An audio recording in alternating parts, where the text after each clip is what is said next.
दिया, इसकी पोल खोल दी कि यू काल है, तुम इसने भगवान मान रही हो तो तुम्हें डेली खाता है, ये खुद का मैं काल हूँ और खाने के लिए आया हूँ। पहले यह और झलक देख लो 11 में जाएगा 32वां श्लोक। ये देखो अध्याय नंबर 11 श्लोक 32 में लिखा है, लोकों का नाश करने वाला बड़ा हुआ महाकाल नहीं काल हूँ,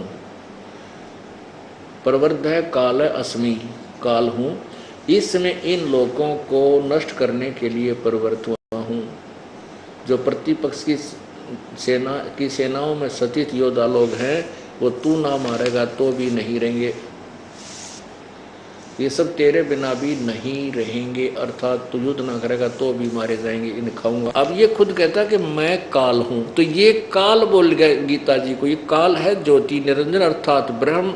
गीता जी अध्याय नंबर 15 के श्लोक 16 में दो भगवान लिखे, क्षर पुरुष और अक्षर पुरुष। क्षर पुरुष तो ये ब्रह्म है और अक्षर पुरुष ये पर ब्रह्म है।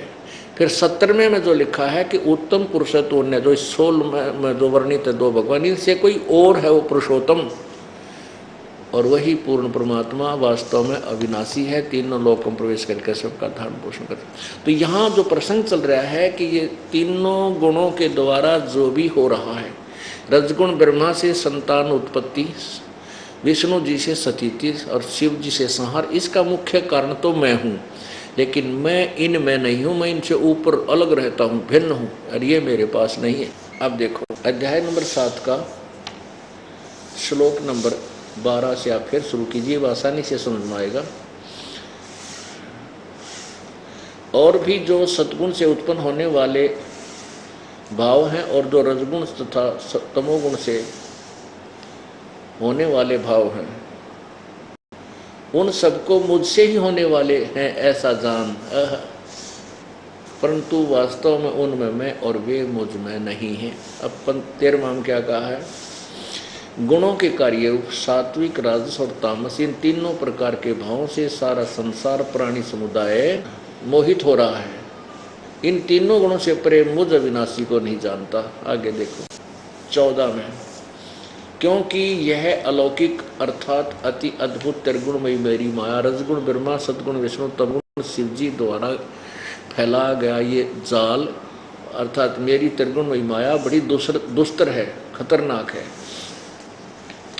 और जो पुरुष केवल मुझको निरंतर भजते हैं वे माया का उल्लंघन कर जाते हैं, अर्थात संसार से तर जाते हैं।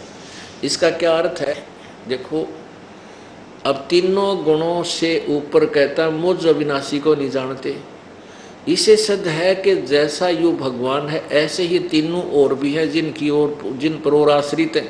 इसे सिद्ध है कि ये ब्रह्मा विष्णु महेश की तरफ संकेत है, और इन ब्रह्मा विष्णु महेश के द्वारा जो लाभ सुविधा मिल रही है और इसी पर फाइनल हो बैठे जो भगतजन, इससे इनसे आगे किसी भगवान के विषय में सुनना भी पसंद नहीं करते, जिनका ज्ञान जिनकी बुद्धि इन्हीं से इनके ज्ञान द्वारा हरी जा चुकी है और आगे किसी की सुनते नहीं। उसके विषय में आगे देखो क्या बताया है।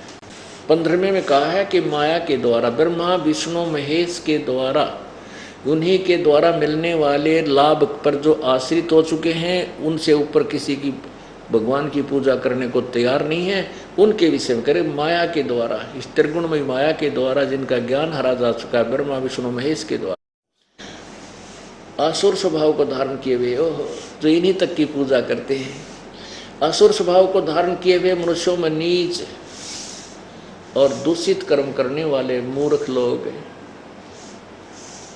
मूढ़ लोग मुझको नहीं भजते।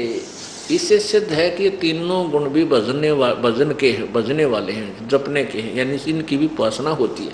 तो इसलिए रजगुण ब्रह्मा है, सतगुण विष्णु तमगुण शिव जी, और ये ब्रह्म कहता है कि जो इन ब्रह्मा विष्णु महेश तक की पूजा पर आश्रित हो चुके हैं, इन्हीं से मिलने वाले लाभ अक्षणिक लाभ के ऊपर ये दृढ़ हो चुके हैं, जिनका ज्ञान हरा जा चुका, ये आगे सुनना नहीं चाहते किसी के विषय में, उनको क्या कहा, असुर स्वभाव को धारण किए मनुष्यों में नीच दुष्कर्म करने वाले मूर्ख, इकट्ठी 3 उपमा दे रखी इनको।